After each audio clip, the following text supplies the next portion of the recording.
আমরা সবাই জানি যে পৃথিবী আমাদের জন্য একটা পরীক্ষার হল। এখানে আমরা যত ভালো পরীক্ষা দিব, আখিরাতে আমরা তত ভালো ফলাফল ভোগ করতে পারব। পৃথিবীতে পরীক্ষা চলাকালীন কোনো প্রশ্নের উত্তর বলে দেওয়ার নিয়ম নেই, কিন্তু আল্লাহ তাআলা আমাদের সবকটি প্রশ্ন উত্তরের আদ্যপান্ত একদম খোলাসা করে বলে দিয়েছেন। এই যেমন কি পাপ করলে কি সাজা পাবে, কি আমল করলে কি পুরস্কার পাবে, সবকিছু আল্লাহ তাআলা আমাদেরকে পরীক্ষার হলে বসিয়ে একদম স্পষ্টভাবে বলে দিয়েছেন।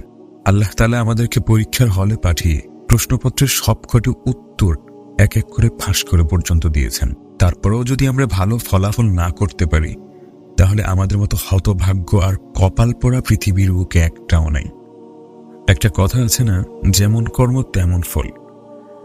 আপনার কর্মই বলে দিবে পরীক্ষার পরবর্তী আখিরাতে আপনার জন্য কি পরিণতি অপেক্ষা করছে।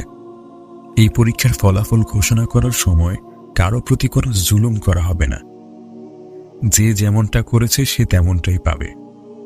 পৃথিবীতে আমরা যেমন রেজাল্ট প্রকাশ পেলে তা দেখার জন্য উন্মুখ হয়ে থাকি, আখিরাতেও তেমনি করে আমরা আমাদের কর্মফল দেখার জন্য অনেক বেশি উৎসুক ও উদ্গ্রীব হয়ে থাকব।